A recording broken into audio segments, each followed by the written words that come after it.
Srihari Invaluable advice. In fact, every human being is a learner. The bodies of all moving and unmoving beings such as gods, gnomes, devils, beasts and birds etc., aim at reaping the fruit of their past actions.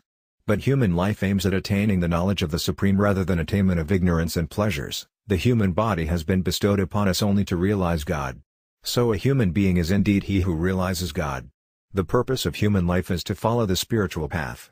If a human being feels happy and sad in favorable and unfavorable circumstances, it means that he only reaps the fruit of his past actions. Again, if he performs new actions in order to reap their fruit, it means that he attaches importance to the fruit. Therefore humanity consists in the performance of duty according to scriptural ordinance in order to realize God by making the favorable, unfavorable circumstances the spiritual means. From this viewpoint, every human being can be called a striver, a learner.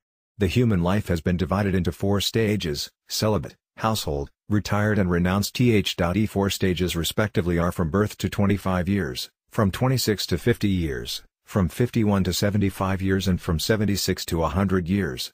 The main duty of the persons of each stage respectively is obedience to the preceptor, hospitality, penance, austerity, and meditation on the Supreme, Absolute. A celibate, learner, is of 2 kinds, Nastika and Apakirvana. The former are those who, having renounced attachment to pleasures by discrimination, observe celibacy throughout their life and follow the spiritual path of God realization, while the latter are those who can't renounce attachment to pleasures by discrimination. So they enter the household life in order to root out attachment to pleasures. They get married according to the ordinance of the scriptures, earn money and enjoy pleasures by following righteousness from the viewpoint of renunciation. In them there is predominance of righteousness. By following the path of righteousness they naturally develop dispassion for pleasures and prosperity. Righteousness leads to dispassion, Manasa 3-16-1, and they start following the path of God realization. Question: Wo is called a learner, student? Answer: a learner is he who wants to study only. What does he want to study? He wants to study the science of the soul, metaphysics, the best science of all. The Lord declares, of sciences, the science of the soul. Gita 10:30 seconds. Question: a WT is real science? Answer: knowledge of any kind is science. Knowledge of several scriptures, arts, crafts and languages etc., is science. But in fact real science, knowledge, is that in which nothing remains to be known and a man attains salvation. That science leads to salvation. Vishnu Purana, January 19, 1941. If anything remains to be known, it means that that is not real science, or real knowledge. One is Sabda Brahma, Veda, and one is Parabrahma, God.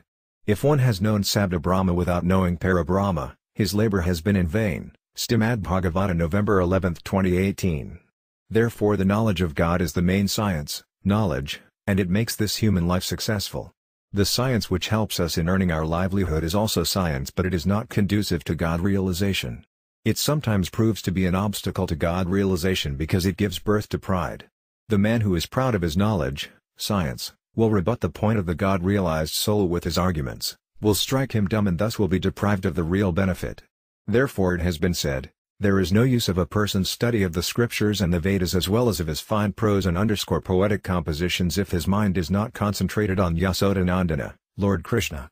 Question: why is the need to gain knowledge? Answer: without knowledge human life is futile and a man remains just like an animal, so knowledge is very essential.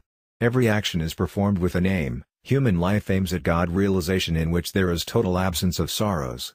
Without achieving this aim a human being is just like beasts and birds who reap the fruit of their past actions.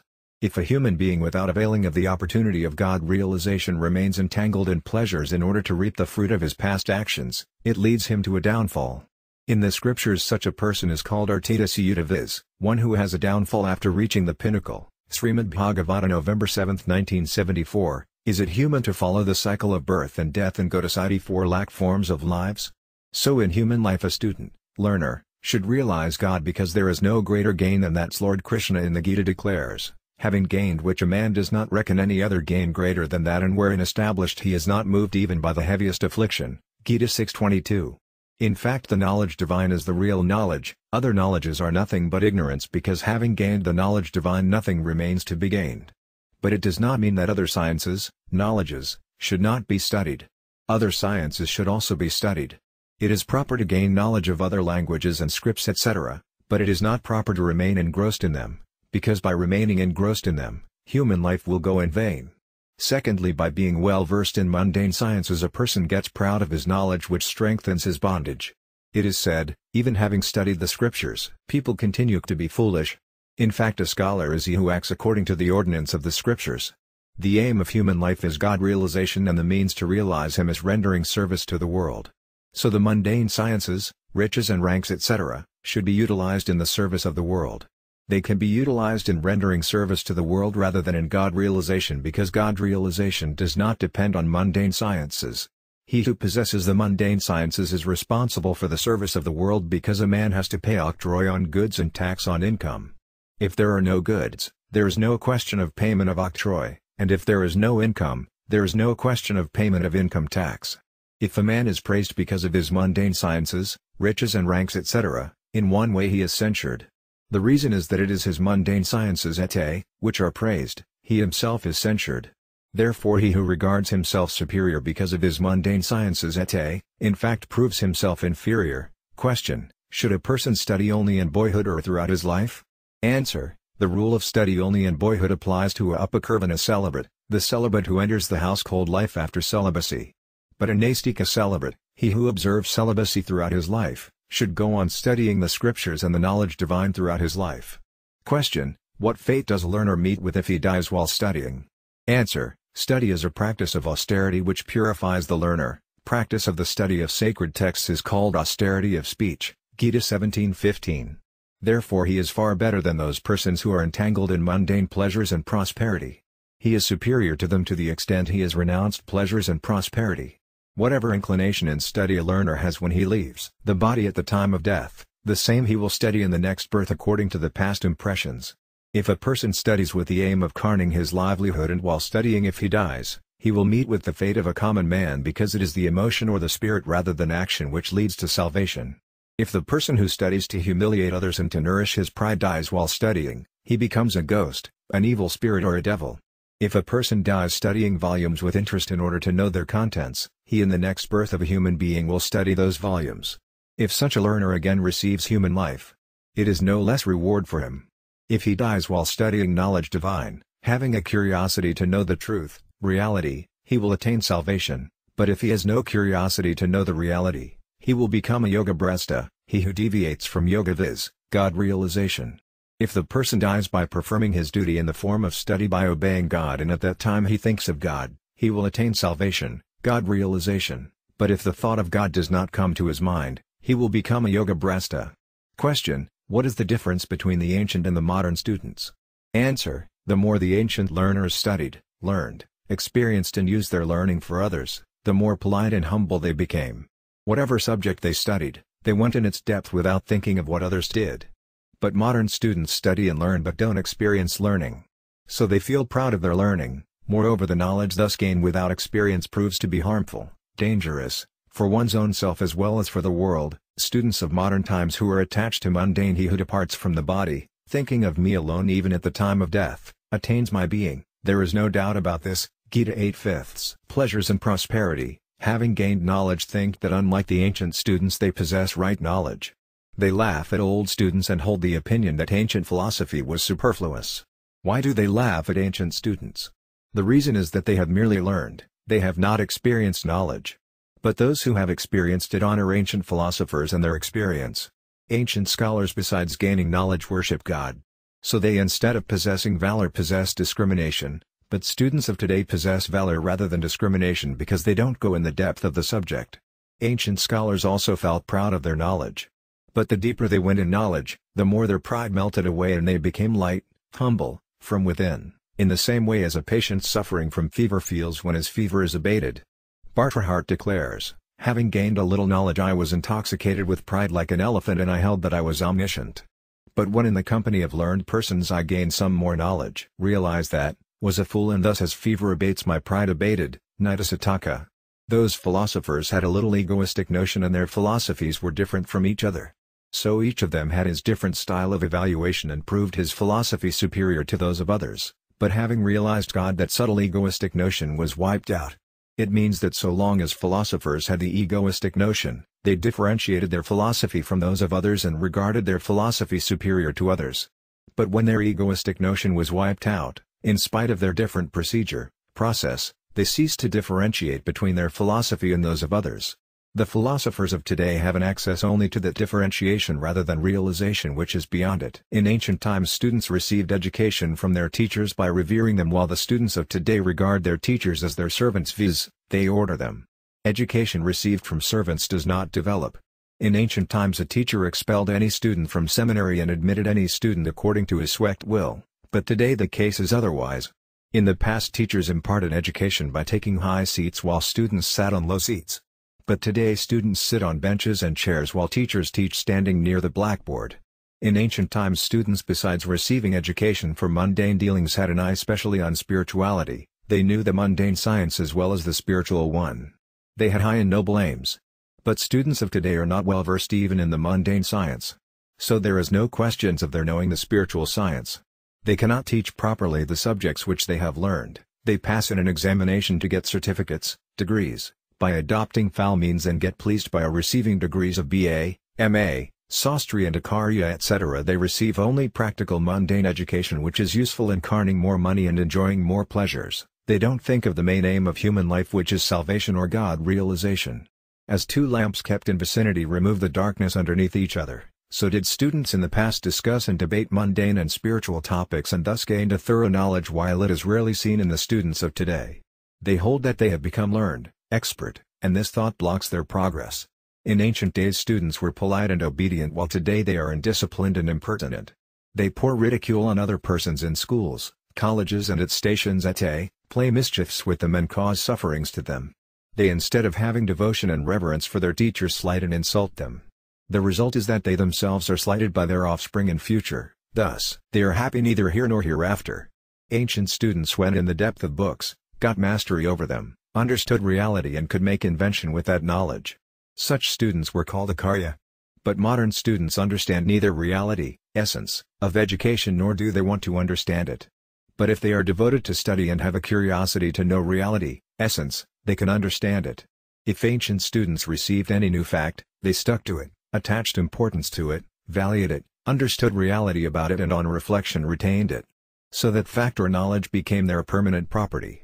But if modern students receive any uncommon fact, they don't find anything uncommon in it because they do not go in its depth. Ancient students, without getting entangled in the outward glamour, understood the deep thoughts and had curiosity to know more and more as their ignorance pinched them. But students of today are not so much eager and zealous, and their imperfect knowledge does not pinch them.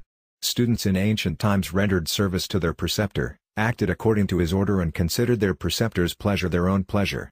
They identified themselves in their thoughts, principles and assumptions with their preceptor.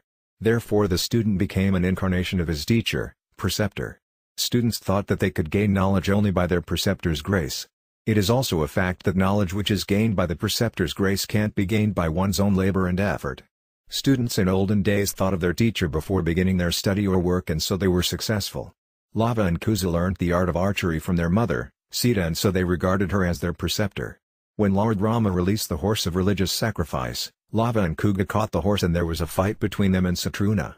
At that time Lava and Kuga at the beginning of the fight thought of their mother, preceptor, and got victory. They defeated the opponent army and arresting Hanumanit, monkey god, and Angada presented them before Mother Sita. T means that ancient students were grateful to their preceptor while modern students are ungrateful. They start agitation against their teachers. So their knowledge does not bear fruit. It is because of their pride that they think that they have become specially learned because of their study. So their learning is limited, meager. Student in ancient times led a self-controlled life and observed celibacy. They remained aloof from fashions and tastes, while modern students have a craze for ornamentations, fashions, tastes and luxuries. So they don't lead a life of self-control and celibacy. A few of them hold the opinion that it is wrong to lead a self-controlled life because the senses have been given to enjoy sense objects. In ancient times students went to their teacher in his seminary to study, so they were humble like the mango tree which bends when it fruits well. But students of today call a teacher to their own home and say that they will pay him less amount because he comes late. They, instead of becoming polite, become more impertinent like the castor oil plant which, instead of bending, goes straight upward when it fruits well. In the past students worked with a sense of duty. They considered their right to work only but never to the fruit thereof, Gita 2:47. So they attained liberation, salvation. But students of today, being attached to the fruit of actions, are bound, Gita 5/12.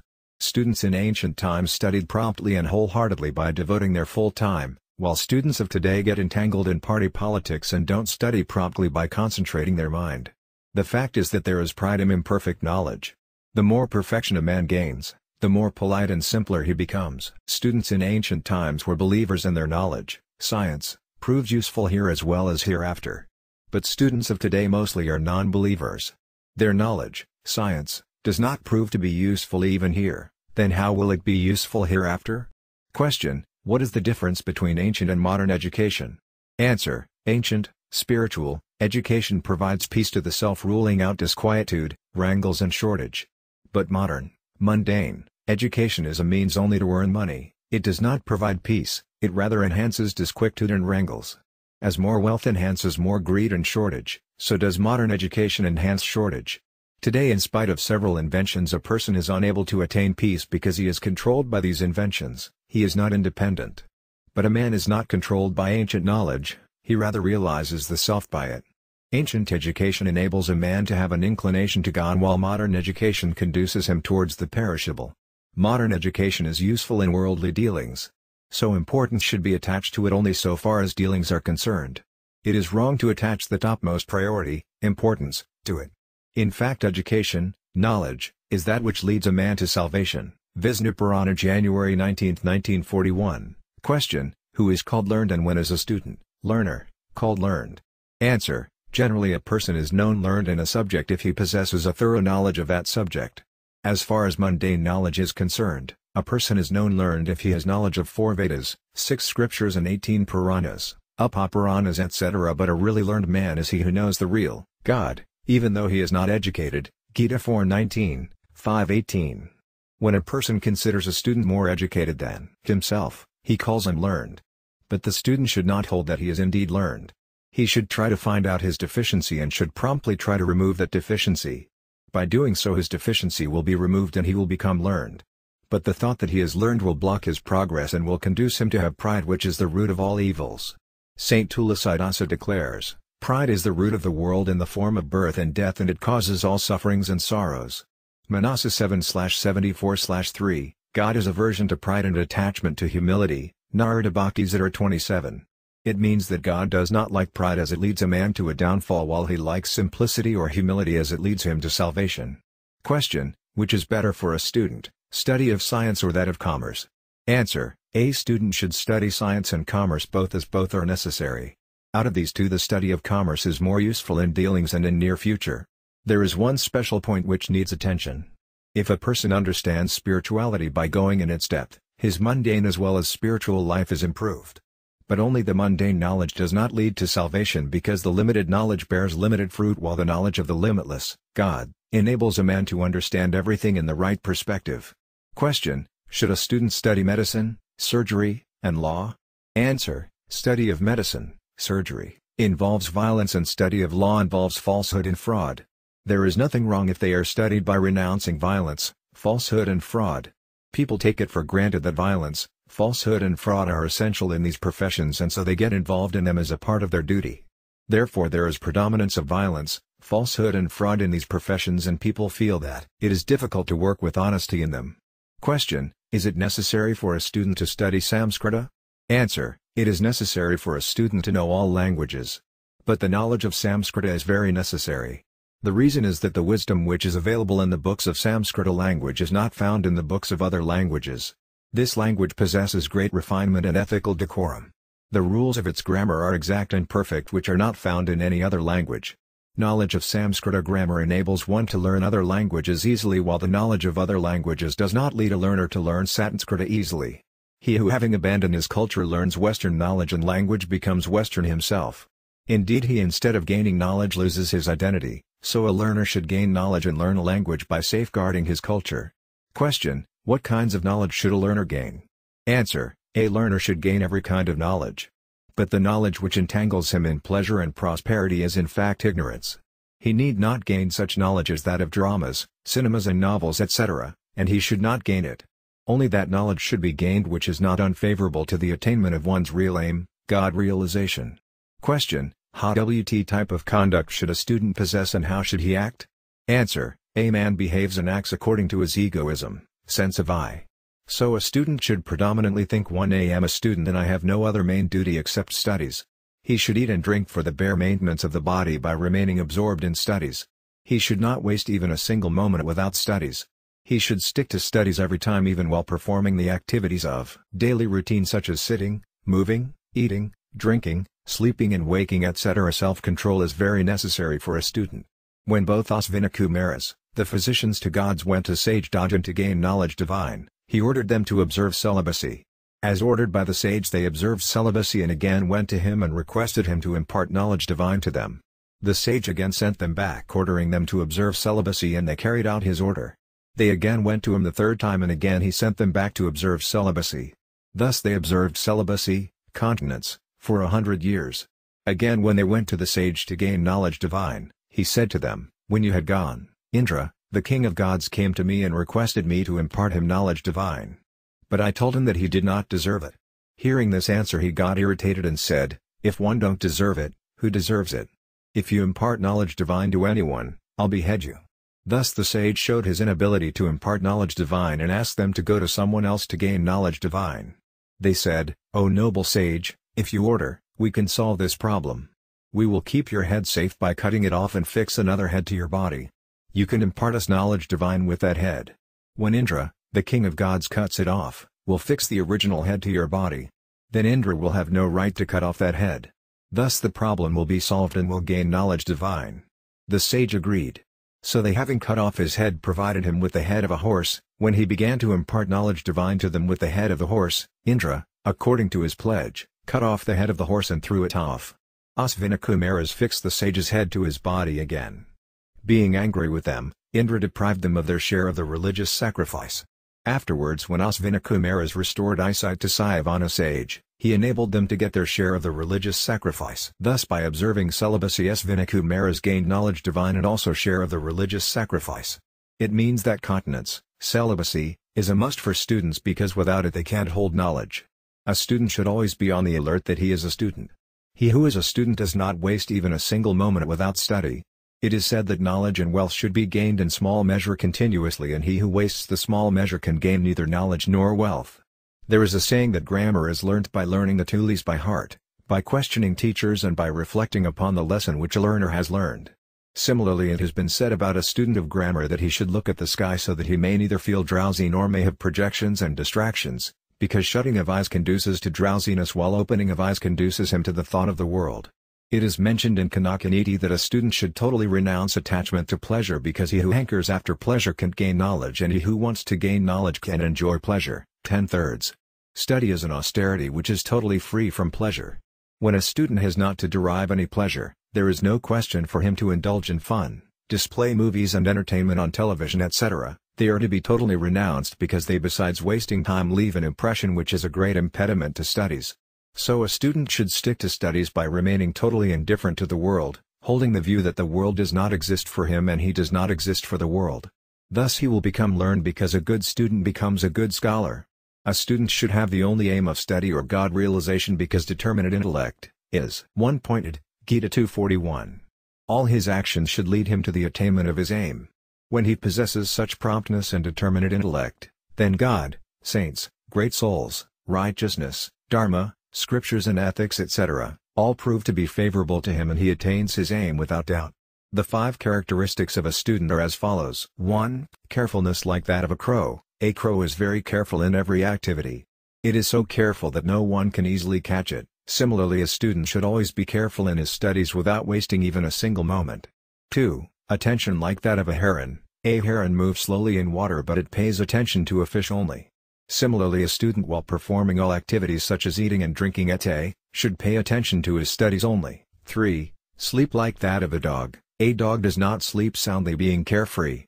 It gets a light sleep. Similarly, a student should not sleep soundly being carefree, he should get a light sleep which is necessary for health. 4. Food in small quantity. A student should neither overeat nor undereat. His diet should be regulated and reasonable so that he may neither feel lazy nor think of the empty stomach. 5. Celibacy. A student should observe celibacy. Question: what are the factors which conduce a student to progress? Answer: there are 7 factors which conduce a student to progress. They are as follows. 1. Enthusiasm. A student should have enthusiasm for studies because for an enthusiastic person even a difficult task becomes easy, while without enthusiasm even in case work becomes difficult. 2. Lack of procrastination. A student should work very promptly and carefully. He should not devote much time to the work which needs less time. He who devotes more time to the work which can be done in less time is ruined. 3. Right knowledge of the method. A student should know the right method of performing an activity such as ablution, eating, drinking, walking and worship etc., properly and should act accordingly. 4. Freedom from addiction. A student should not be addicted to evils. Gambling, drinking, eating meat, prostitution, hunting, murder, stealing and adultery are the 7 evils which lead to the foulest of hells. Besides them, use of tea, coffee, opium, smoking, playing cards in kapata, a game like backgammon played with 3 long dice, fun, frolic, cinema, prattle and futile reflectionate, which are impediments to spiritual progress and honest livelihood, are all evils and a student should not be addicted to any one of them. 3. Bravery. A student should possess bravery while performing every activity without any cowardice. 6. Gratefulness. A student should always feel grateful to his benefactor, he should never be ungrateful to him, he should show respect to him. 7. Firmness in friendship. A student should offer the hand of fellowship to his friend in all circumstances.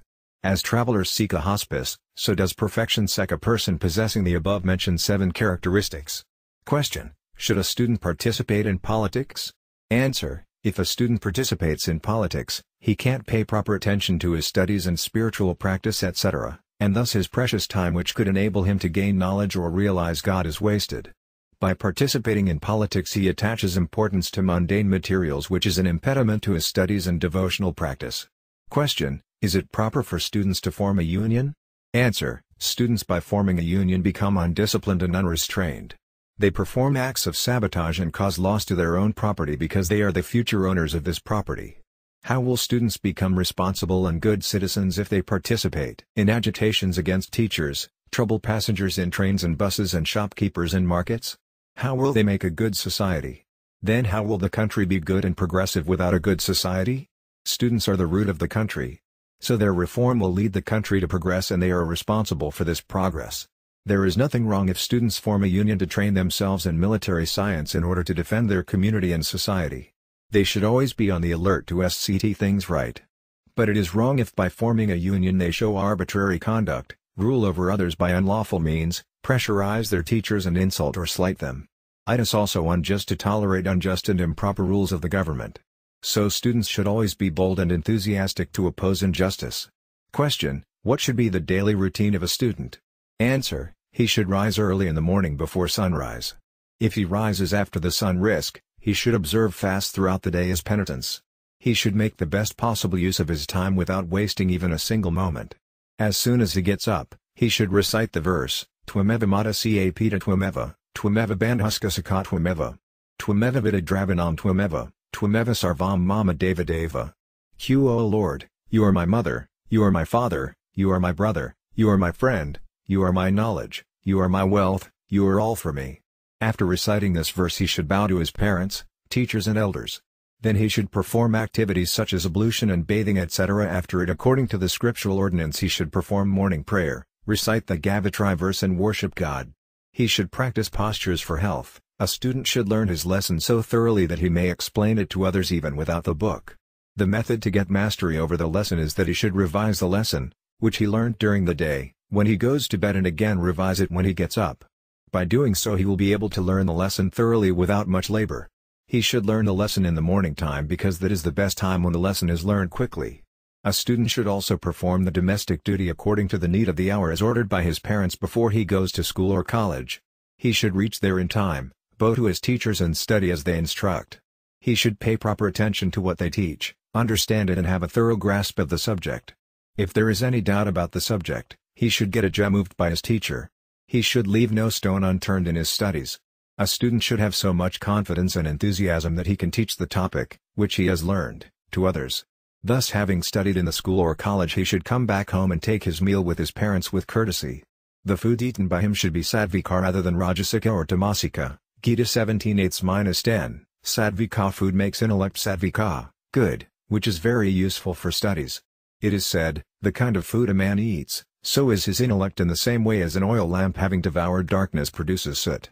After taking meal he should walk for a short while, and then he should lie straight while breathing 8 times, should lie on the right hand side while breathing 16 times and on the left hand side while breathing 32 times. Then he should rise and start his studies etc. In the evening time he should perform sandhya, evening prayer, and recite Gayatri verse. It is said about this sandhya, prayer, that in the morning the sandhya performed in starlit morning is superior, with the disappearance of stars it is medium, and after sunrise it is inferior. Similarly the evening sandhya is said to be superior if it is performed in sunlight, medium at sunset and inferior in starlight. Therefore as far as possible a student should perform superior prayer, sandhya. After dinner also he should walk a while. Then he should study his books as well as the scriptures such as the Gita and the Ramayana et al. After it he should go to bed meditating on his studies and on the scriptures. Student life is the base of a human being. If it is noble, the whole life will be noble. So a student should very carefully make his sentiments and conduct sattvika, good or pure. In the Bhagavata it is mentioned, scriptures, water, public, country, time, action, birth, meditation, sacred text, mantra, and past influence. If these 10 are sattvika, good, the mode of goodness is enhanced, but if they are rajasika and tamasika, the mode of passion and the mode of ignorance respectively are enhanced. Therefore if they are sattvika, intellect and nature will also be sattvika. Question: what should a student do for his intellectual and physical development? Answer: meditation on the Supreme develops intellect. Therefore every student, whether he wants to attain the mundane or the spiritual aim, should meditate on the Supreme. We have noticed that those who perform worship, chant God's name, meditate on God and perform such other spiritual activities never fail in examinations. The reason is that these activities develop the mode of goodness which develops intellect. So even if a student devotes less time to studies, it proves much more fruitful. Dependence on God specially develops intellect.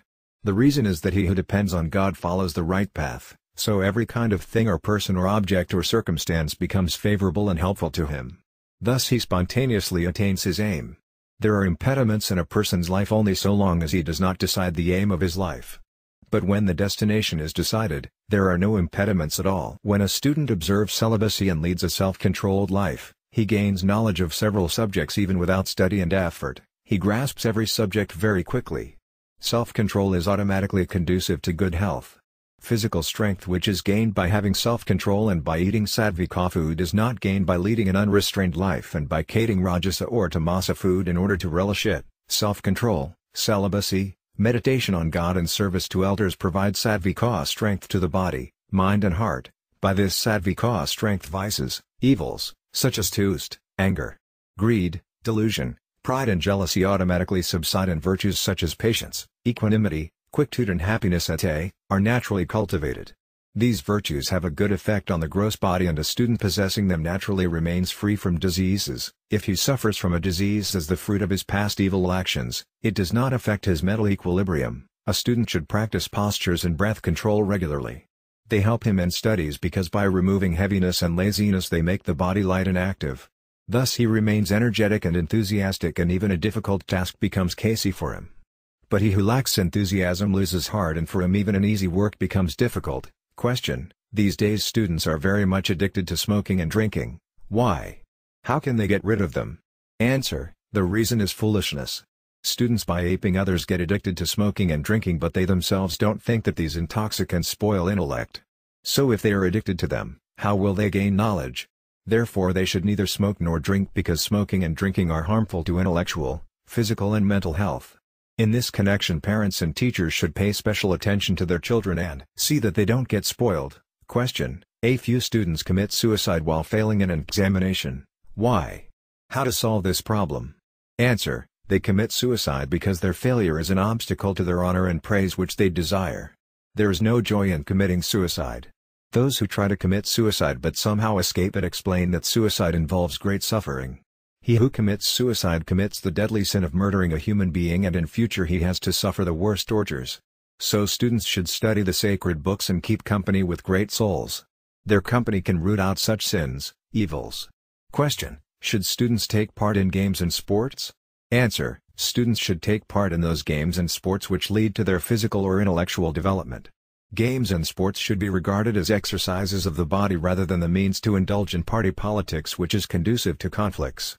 By having this sort of narrow group feeling, their intellect, which should have been busy in leading them to progress, will be used in slighting and humiliating others. Thus it will prove very much harmful to them. They should never play cards in kapata, a game like backgammon played with 3 long dice. It means that they should not play such games which don't lead to physical and intellectual development, which conduce to heedlessness, indolence and pleasures, and which waste time.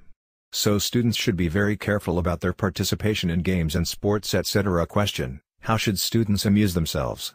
Answer: they should amuse themselves by studies. Discussions, questions and answers on studies are good amusements. They give birth to new ideas. For students, cinema or ENG, etc., are the worst amusements, as they spoil eyes and minds and leave bad impressions which are impediments to studies, adoration and meditation. There is no use of stuffing the mind and intellect with rubbish. So students need not indulge in such amusements as cinema or ENG a day.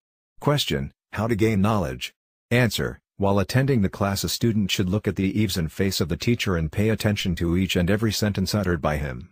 He should listen promptly to him only without thinking of anything else. He should not feel proud of his promptness in studies, thinking that he is superior to other students, as he studies more promptly. Pride reduces knowledge to ignorance, and that ignorance enhances pride. He should revise the lesson time and again without the help of the book. He should study in such a way that he may impart this knowledge to others by teaching them without any doubt. Self-study does not make the topic so clear as it is done by teaching others. A student should be humble towards his teacher and others, because knowledge leads to humbleness. Question: how to learn a subject by heart? Answer: in young age the meaning of a verse, etc., becomes clear after it has been learned by heart. But in old age it is easy to learn by heart after knowing its meaning. Morning is the best time for it, as a lesson is easily learnt in the morning time. Therefore a student should rise at 3 or 3:30 a.m. and after ablution, wash and cleaning the mouth with water, should start learning the lesson by heart. While learning a verse, he should first learn the first foot of the verse. When he has learned it, he should learn the second foot. When the second foot has been learned, then he should learn the first and the second feet together by heart without looking at the book. Similarly, he should learn the third foot and then the fourth foot separately. When he has learned them separately by heart, then he should learn both of them together by heart without the book. In the same way, he should learn the second verse.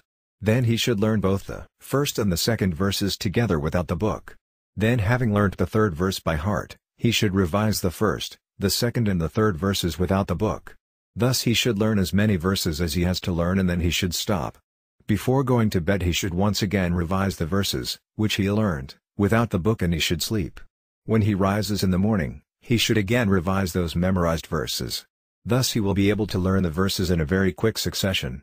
The verses which have been recently learnt by heart should be recited 3 or 4 times a day for 3 or 4 days without the book, and the verses which were learned in the past should also be revised once a day without the book. A student should form this habit of revising the verses, which he has learned, without the book. If a student revises the topic learnt by heart looking at the book, he will forget the lesson in a few days. The second method of learning a lesson by heart, that a student should recite, the lesson every day looking at the book.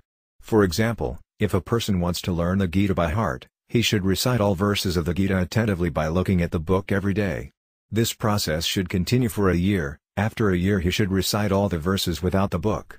If he forgets any verse, he should learn that verse or a foot of that verse at that moment and then continue his recitation. Thus, when he has learned whole of the Gita by heart, he should continue reciting whole of the Gita without the book. By doing so, he will not forget the Gita. But if he recites by reading from the book, he will forget it. Question: how to develop the power of memorizing? Answer: power of memorizing, intellect, can be developed by observing celibacy. Preservation of semen, sperm, provides a special power, vigor, which develops intellect. An elephant possesses more physical power than a lion, but as far as vigor, vitality, is concerned, a lion is more vigorous, because a lion has sexual intercourse with a lioness only once in life. Thus preservation of semen in a lion provides special vigor to him. Similarly, by observing celibacy, a student's vigor increases, which develops his intellect, and virtues such as enthusiasm, patience and quietude, etc., are cultivated in him. The less desire a person has for pleasures, the more helpful it is in observing celibacy.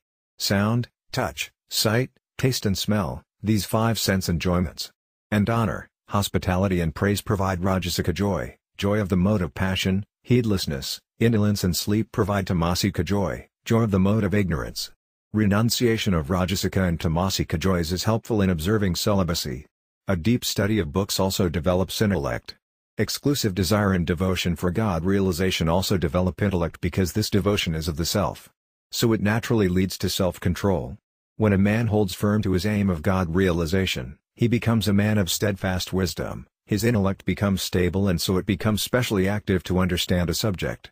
The use of cow milk, its churned butter, brahmi, a medicinal herb, sweet baka and sankapuspi, medicinal herbs, also develops intellect. Worship 2, 1. Lord Shiva, the destroyer, 2. Lord Ganesha and 3. Goddess Sarasvati, the goddess of learning, also develops intellect. The methods to worship him are as follows. 1. Every night at 11 p.m. the person should sit on a woolen cloth or sackcloth with his face towards northeast side and chant the sacred text Om Namah Shivaya by counting all beads of the rosary made of Rudraksha, seed of a tree used for making rosaries worn by Saivites, 120 times. By following this routine continuously for 6 months, intellect is developed and the cherished objective is attained. If this sacred text is chanted by sitting on the land along the side of a water channel or by standing in the flow of water, greater success is achieved. This ceremony of chanting the sacred text should be begun on the 13th day of a dark fortnight. If it is begun on the Sivaratri, a Hindu festival dedicated to Lord Shiva, it is excellent. It can be begun on any Monday also, but it is better if it is begun on a Monday of the month of Shravana, 5th month of the Hindu calendar. Lord Shiva should be worshipped before this ceremony is started. During this ceremony the person should fast on the 13th day of the dark and the light fortnights. On the day of fasting he should eat fruit diet only once. But at one time overeating is not proper. It is better to have a light fruit diet 2 times than overeating once. 2. Every day in the morning a person being free from ablution and bath etc., should sit on a red cloth, seat, with his face towards the east and should recite the sacred text Om Gam Ganapati Ye Namah by counting all the beads of a rosary made of Rudraksha or coral at least 21 times. By following this routine continuously for 6 months, his intellect gets developed. This ceremony should be begun on the 4th day of the light fortnight. It is excellent if it is begun on the 4th day of the fortnight of the month of Bhadrapada, 6th month of the Hindu calendar. At the beginning of the ceremony Lord Ganesha should be worshipped and during this ceremony he should fast on the 4th day of the dark and light fortnights. The recitation of Gani Stotra, eulogy of Lord Ganesha, Ganesha Staka, 8 verses eulogizing Lord Ganesha, and Ganesha Sahasranama, 1,000 names of Lord Ganesha, etc., also develops intellect. 3. Every morning the person wearing red clothes should sit on a red cloth, seat, with his face towards the east and should recite the sacred text Aim Sarasvatya Nama by counting all the beads of a rosary made of Rudraksha or coral 11 times or 21 times or 51 times or 101 times or as many times as he may. By following this routine for about a year intellect is developed. This ceremony should be begun on the 8th or the 9th day of the light fortnight. At the beginning of the ceremony Goddess Sarasvati should be worshipped with red flowers. As soon as a person rises in the morning, he should think that Ira is written on his tongue and be holding it on the tongue with a mind, should recite this basic sacred text 108 times. It also develops intellect. Any one of the ceremonies pertaining to Lord Shiva or Lord Ganesha or Goddess Sarasvati should be begun with a resolve that he is performing it in order to develop his intellect. The recitation of whole of the Ramakaratammanasa every month for a year, 12 recitations, also develops intellect. If whole of the Ramakaratammanasa is recited every day for 9 days or there are 9 recitations by reciting whole of the Ramakaratammanasa once in 9 days, it also develops intellect.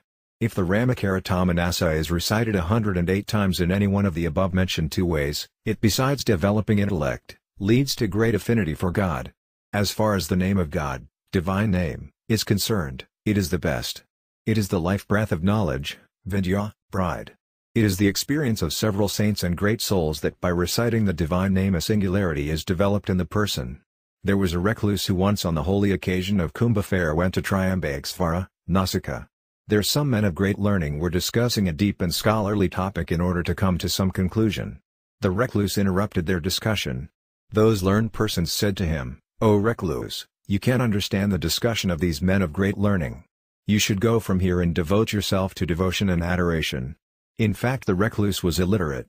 He went to the jungle and having made a hut of straw and grass leaves began to recite the sacred text of 16 words Hare Rama Rama Rama Hare, Hare.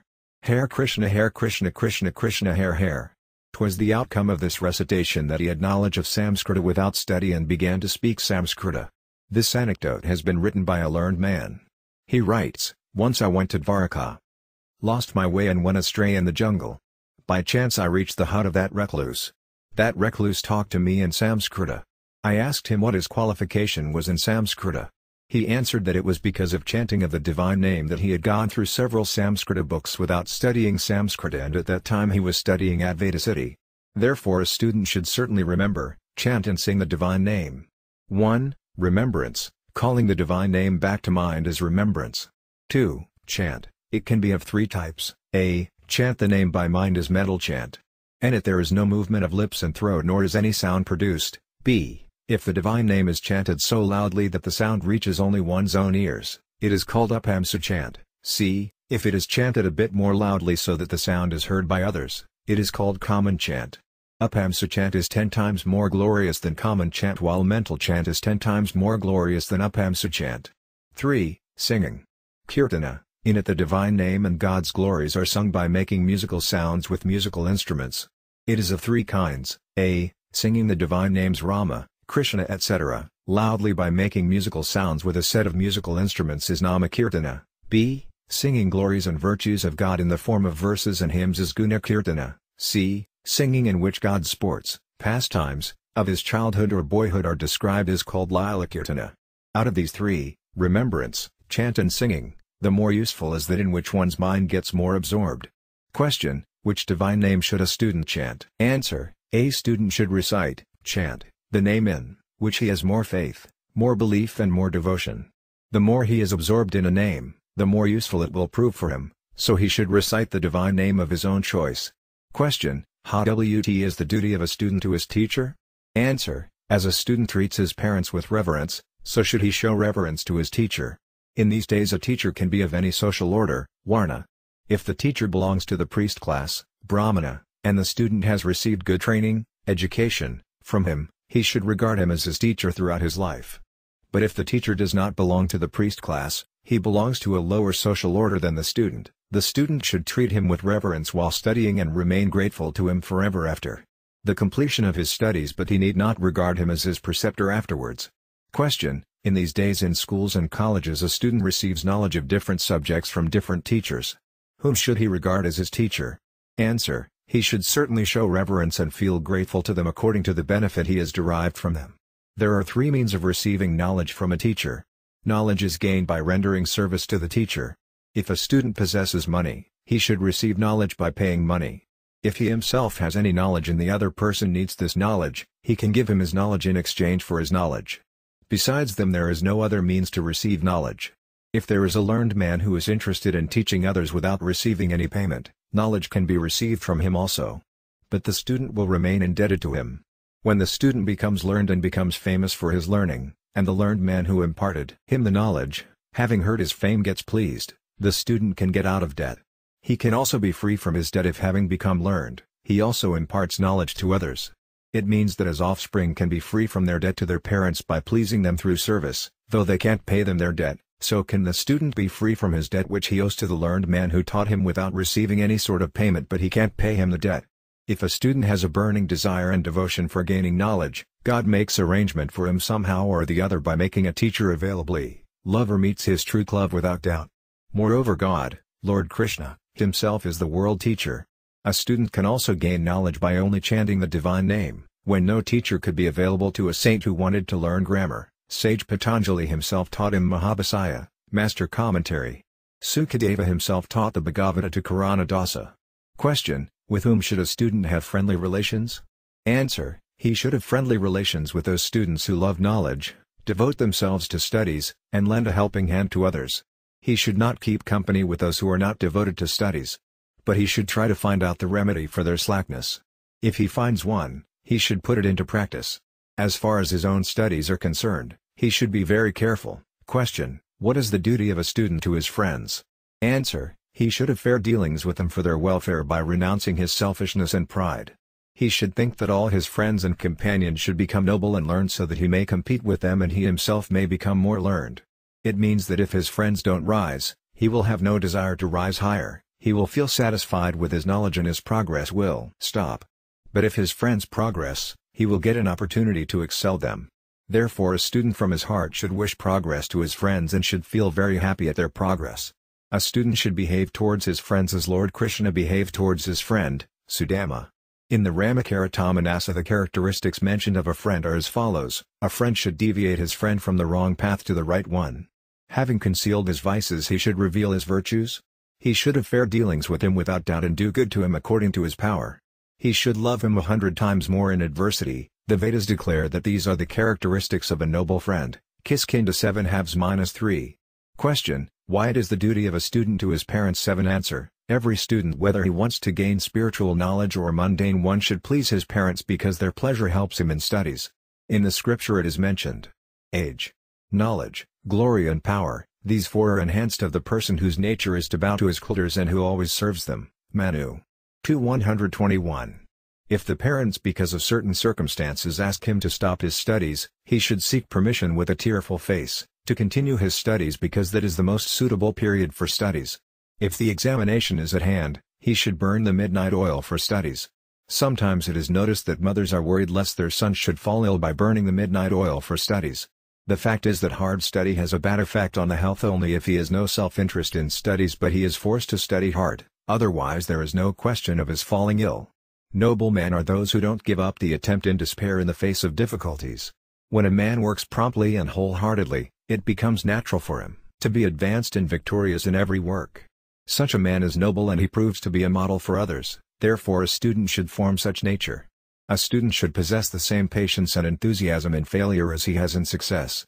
Thus a student who performs his duty of gaining mundane knowledge by studying with patience and enthusiasm becomes well versed in spiritual knowledge. Lord Krishna in the Gita declares, by doing duty without attachment man verily attains the supreme. Gita 3:19.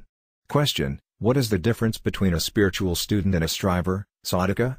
Answer: there is no difference between the two. Both are one and the same. In fact the only aim of human birth is God realization. So every human being is a student, a striver by birth. It is up to him whether he practices spiritual discipline or not. Spiritual student: the aims of a mundane student and a spiritual student are different but their methods of achieving their aims are almost the same. The only difference is that a spiritual student works more speedily because every activity for him 18 spiritual practice. For a spiritual student, striver, unfavorable circumstances are more useful because in unfavorable circumstances old sins are wiped out and new enthusiasm is born, while in favorable circumstances the reward of old virtues is destroyed and there is possibility of the birth of evils such as heedlessness, indolence and attachment to pleasures etc. Therefore, for a spiritual student unfavorable circumstances come in the form of austerity which is very helpful in spiritual discipline. If we have a look at the lives of saints and great souls such as Dhruva, Prahlada and Mirabai etc., we come to know that they faced unfavorable circumstances which enhanced their faith in God. Thus unfavorable circumstances instead of proving to be obstructive are helpful for a striver or an ascetic, yogi, while they are obstacles for avalopteri, bogi. It means that unfavorable circumstances are conducive to renunciation of the world. Question: what should be the daily routine of a spiritual student? Answer: the significant fact for a spiritual student is that he should firmly hold the belief that he is only to realize God. So he performs every activity in order to attain that aim. First, after rising early in the morning he bows to God with reverence and offers the prayer to him: O Lord, I wish to continue my activities according to your ordinance. You have revealed yourself in different forms for my salvation. Your only aim is to liberate me from the bondage. If I am a listener, you become an orator, while if I become an orator, you as a curious listener, put questions to me in order to impart me knowledge, wisdom. At that time if I hold the opinion that I am removing the doubt of the audience and satisfying their curiosity, it is a blunder on my part. The fact is that you become inquisitive and feign ignorance in order to impart knowledge to me and as a listener, in order to encourage me to march forward, you declare that your doubt has been removed and you are satisfied with the explanation. You reveal yourself for me according to the need of the hour even as food and as water in case of hunger and thirst. You also manifest yourself as honor and fame if I hanker after them. It means that you carry on your different forms of pastime in the form of sentient or insentient, moving or unmoving beings in order to conduce me to God realization. When I forget this fact, you wipe out my ignorance through the medium of the scriptures, saints, preceptors, elders, verses of the Gita and intuitional inspiration. Perform all activities such as ablution, bathing, walking, moving, recitation of the Gita and the Ramayana and daily ceremonial routine according to your ordinance and in order to please you only. In fact, I should perform all actions in order to please you, and I also do so. But sometimes I forget to do so by accepting existence of the world and by attaching importance to it. Again you give me warning. A striver should perform every important or unimportant action, whether scriptural or mundane or practical or physical, only in order to please God. His daily routine throughout his life should aim only at pleasing God. He should not perform any activity day and night against God's ordinance. He should always feel, I am only God's, I live in His house only. I eat the food only offered to Him, while talking, speaking, I sing His glory, and the only aim of my adoration and meditation etc. is to please Him. In the Bhagavata it is mentioned, whatever a man does with his body, speech, mind, senses, intellect, egoism or innate nature, he should offer it to primeval being, Lord Narayana, holding the opinion that it is only for him. 11-2136. He should hold the opinion that he himself does not offer it, but God Himself with the power and intellect offered by him makes him offer it to him. So he should feel pleased by thinking of His grace. Therefore for himself he has to do nothing. There is neither any action nor object nor condition nor circumstance for him. All the actions are being performed by the power given by him. Even the food eaten by him and such other activities are performed only by his power. Thus perfection is attained when all actions change into occurrences and occurrences change into God. In that state there remains neither I nor mine. This state in the Gita has been said, fixation of mind and intellect on me, 8/7, 12-14. In that state there remains only the abode of bliss or supreme blessedness, where mind and intellect have no access. Students study, teachers teach, warriors fight, while farmers are engaged in farming. Thus men or women perform different actions according to the place, time, conditions and circumstances, and those actions go on changing.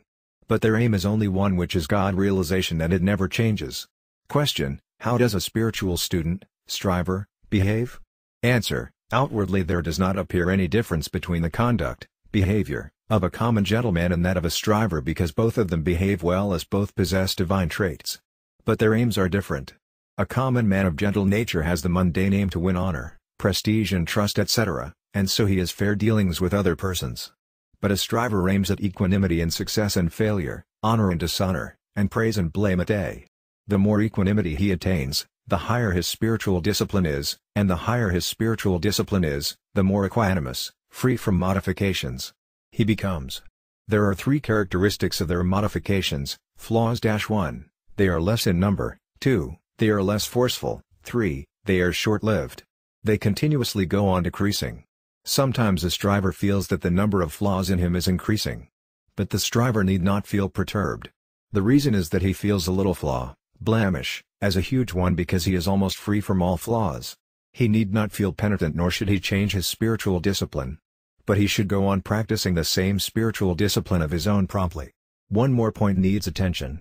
The human life has been bestowed upon only for God realization. So mundane desires may or may not be fulfilled, but spiritual perfection is certainly attained. There is no room for disappointment in the spiritual path. In the Gita it is mentioned, an agent, free from attachment, non-egoistic, endowed with firmness and zeal and unaffected by success and failure, is said to be Sthambika, 1826. According to this verse, a striver being free from worry should remain engaged in his spiritual practice, which leads him to higher spiritual practice, and his discrimination works as guide for him. In practical life such incidents occur which make him alert. Question: what is the conduct, behavior, of a student who follows Karma Yoga, the discipline of action? Answer: in his behavior there is predominance of renunciation of his selfish motive and the welfare of others. So he specially serves the world. While rendering service to others he is not proud of his service. When his spiritual practice attains a higher stage, he holds the opinion that the materials such as the body et al., with which he renders service to others, belong to them only. Thus his materials, objects, and actions are offered to others to render service to them, viz., his feeling of I-ness ceases to exist for those materials. At last his individuality, egoism, by melting away is destroyed, and his service is identified with him who is worth to be served. Similarly, at last a Jnana yogi's individuality is destroyed, and he by becoming knowledge becomes an embodiment of knowledge, while a bhakti yogi by becoming devotion gets identified with God. Question: what is the conduct of the student who follows Jnana yoga, discipline of knowledge? Answer: he is specially indifferent, neutral and immutable. He has a natural inclination to lead a secluded life. If he does not get an opportunity to live in seclusion, he feels a little bored. But by and by that boredom decreases, and at last it is destroyed. The reason of his boredom is his assumed affinity for the body, while his main aim is to renounce his affinity for the body. His treatment with his own body is the same as it is with the bodies of others. So he is not affected by any kind of irritation with his body on the analogy of other bodies. He realizes that the Supreme Self neither acts nor is tainted, Gita 13:31, and thus he naturally becomes free from the notion of doership and his intellect is not tainted, Gita 18:17. Question: What is the conduct of a student following the Bhakti Yoga, discipline of devotion? Answer: He is specially modest in his conduct. The world fair him is nothing but the divine play. Beholding God's grace in every circumstance, he remains specially happy and carefree. He always keeps an eye on God's grace. He is not much affected if an incident occurs against his body, senses and mind, and finally he is not affected at all. Kakabhujundi is an example. When a curse was called down upon him, he felt neither afraid nor destitute, but he regarded it as God's grace. Thus a devotee specially realizes God's grace in unfavorable circumstances, and by depending on God's grace he remains free from fear, sorrow, worry and doubt. Question: Does a student following the paths of action, knowledge and devotion need a preceptor, spiritual guide? Answer: Everyone needs a preceptor. But a student should feel neither disappointed nor discouraged for God realization if a preceptor to one's own satisfaction is not available, because this human body has been bestowed upon only to realize God. If a preceptor, spiritual guide, to one's own satisfaction is not available, one depending upon God, by considering Lord Krishna the preceptor, should be engaged in spiritual practice, because Lord Krishna is the world preceptor. So he is everyone's preceptor, as no one is separate from the world. In fact, there is need of a preceptor in all the three yogas, paths. But it does not mean that a preceptor is not available. A preceptor is available because God is ever present. The guidance which can't be received from a preceptor is available from God through one's own heart's inspiration, or through the scriptures, or through any other incident. God imparts this guidance by several methods. Sometimes the conversations between two persons solves his problem. Sometimes the solution of the problem comes by the sudden study of a book. God adopts different methods to guide a striver because he is the disinterested friend of all beings, Gita 5:29. This is an uncommon characteristic of God's nature, that unlike human beings he does not want anyone to feel obliged to him for the good he does to him. As the sun does not feel proud of itself by providing light to the world, so does God never feel proud of himself because he does good to all. Good is automatically and naturally done by him, and light is also provided by him. He, who has an inclination to God, specially, receives that light. Therefore a striver should never get discouraged and disappointed if a preceptor is not available to him. God has provided everyone with a preceptor in the form of discrimination to distinguish the real from the unreal, righteousness from unrighteousness, what ought to be done from what ought to be refrained from, and what should be owned from what should be disowned. If a man honors that discrimination is enhanced, and at last that discrimination changes into knowledge divine. Question: Can the same preceptor impart training, knowledge, of Karma Yoga, discipline of action, Jnana Yoga, discipline of knowledge, and Bhakti Yoga, discipline of devotion? Answer: Yes, he can. But he is more expert and experienced in the same discipline which he himself has followed. So he can very easily impart knowledge of that discipline, though he can also guide in other disciplines. Though great souls have different inclinations, as some of them are neutral and some are benevolent, yet they can undoubtedly impart knowledge to the inquisitive strivers according to their inquisitiveness. As there is secretion of milk in the teat of a cow when her calf comes to her, so is knowledge automatically revealed in the great soul when an inquisitive striver approaches him. Though the liberated souls have nothing to do for themselves, yet they live only for inquisitive strivers in the same way as a mother lives for her offspring. Question: Can a student receive knowledge of all the three disciplines? Answer: Yes, he can, but his faith, devotion, in any one of the three disciplines is more useful and better. A striver's faith in one discipline will make other disciplines helpful in his path, discipline. When a striver practices one spiritual discipline predominantly, other spiritual disciplines automatically follow him. He can't remain completely devoid of them.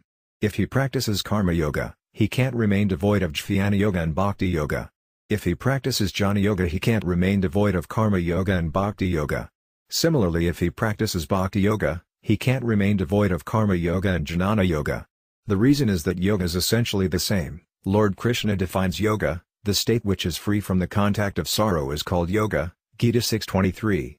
It means that the root of sorrow lies in the contact, union, of the self with the world, and as soon as there is disunion, disconnection from union, there will be realization of union with God. Question X: What types of students deserve to practice Karma Yoga, Jnana Yoga and Bhakti Yoga respectively. Answer: he who is attached to the world but wants to attain salvation, God realization, deserves to practice Karma Yoga. He who is naturally dispassionate, free from attachment to the world, deserves to practice Jnana Yoga. He who is neither too much dispassionate nor too much attached deserves to practice Bhakti Yoga. Question: which scriptures, holy books, should be specially studied by the student following these yogas, disciplines? Answer: they should specially study the Gita because this small book contains all the requisite material, guidance, for the three yogas. The Lord Krishna has explained them in brief, yet there is full description of the three yogas. So the Gita is sufficient for a striver. Whatever discipline, path, a striver may follow, if he studies the Gita by depending on the holy feet of the Lord, he will certainly find the entire requisite material in the Gita. It is good if he also studies other sacred books such as the Ramayana and the Bhagavad Gita etc., but nothing remains to be known by studying the Gita only. Introducing the Gita. Bhagavad Gita, Song of the Lord, or Gita, is a part of the Erat epic, Mahabharata. It is in the form of a dialogue between Lord Krishna, incarnation of Bhagwan Vishnu, and Arjuna, the bravest of the five Pandava brothers, over the dispute for their kingdom. Pandavas and Kauravas, the descendants of Kuru, decided to settle the issue by war, and then the two opposing armies were arrayed, at the battlefield of Kurukshetra. Though prepared for war, as Arjuna saw his kith and kin, and his preceptors and instructors, standing face to face, ready to fight him, he hesitated to enter into the battle and gain victory at the expense of their lives. It is then that Lord Krishna, while as Arjuna's charioteer, discoursed with him, on the importance of discharging one's duties irrespective of consequences and having faith in God. After clearing his doubts, Arjuna joins the battle and gains a crushing victory over the Kauravas. It is this dialogue that is reproduced in the Gita. The traditionally known author of the Gita is Rsi Vedavyasa, who it is said, compiled the divine expressions in the form of the Gita, which contemporarily consists of 18 chapters and 708 verses. In introducing the Gita to young readers and for their benefit, a translation in English of the Gita Sara, as the essence of Gita, written by Param Shraddha Swami Ramsukhdasji Maharaj and published by Gita Press, is reproduced below. The essence of Gita Chapter 1. It is because of worldly delusion, moha, that a person finds himself at a loss to decide what to do and what not. In this dilemma one loses his sense of duty. However, in reality a person should neither be a prisoner of delusion nor that of pleasure. Chapter 2. All bodies are perishable, while the soul abiding within is not, either to give importance to this understanding, viveka, or to perform one's duty. Offer two alternatives, to relieve a person from worry or sorrow. Chapter 3. By promptly performing one's duty towards others, without desiring any reward in return, a person does a good turn to himself. Chapter 4. There are two ways to free oneself from the bondage of action, karma. One is to understand the intrinsic nature of an act and unselfishly to perform the same, and the second, is to experience the divine essence. Chapter 5. A person should not become happy or sad, because he faces favorable or unfavorable circumstances, as such feelings do not allow one to rise above the mundane world and advance to experience the supreme bliss, Paramananda. Chapter 6. By any form of meditation, a person's mind should achieve equanimity, and without that, one cannot remain level-headed and serene, nirvikalpa. Chapter 7. God is everything, and recognizing this, is the highest form of meditation. Chapter 8. A person's thinking, at the last moments of life, influences his passage through this world. So one must perform his duties, all the time, while remembering God, and thus he would be reminded of God, on his passing away. Chapter 9. All persons are entitled to realize God, no matter what caste, creed, community, country or guise etc., they may belong to. Chapter 10. Whenever one notices something unusual, special, beautiful, important, powerful etc., in the world, one should take it to be a reflection of God, and accord Thenkgafalheim. Chapter I. After acknowledging the world as a manifestation of God, only could a person behold the cosmic form, Virat Ripa, of God. Chapter 12. Every devotee, who dedicates himself, his body, senses, mind, and intellect to God, he endears himself to God. Chapter 13. In the world, the divine essence alone is worth realizing, and having done so, one becomes immortal. Chapter 14. To free oneself from worldly attachment, a person must transcend the three modes, gunas, of nature, i.e., goodness, sauvika, passionate, rajasika, and ignorance, tamasika. Utmost devotion enables a person to be independent of the influence of these modes. Chapter 15. The creator of this world and its most supreme Lord is God alone. Cognizant of this, one must in unbounded faith worship God, and then nothing more remains to be done. Chapter 16 Persons, due to their evil tendency and misdeeds go through 84 lock births into hells and suffer. To free oneself from this cycle of births and deaths, it is essential to shun them. Chapter 17 Whatever good work a person of faith wishes to undertake, he should think of God first, recite His name and then proceed further. Chapter 18 The essence of all scriptures, are the Vedas, and that of the Vedas, are the Upanishads, while that of the Upanishads, is in the Gita. The quintessence of Gita, lies in a person's complete surrender to God. When a person wholly takes refuge in Him, God saves him from all sins.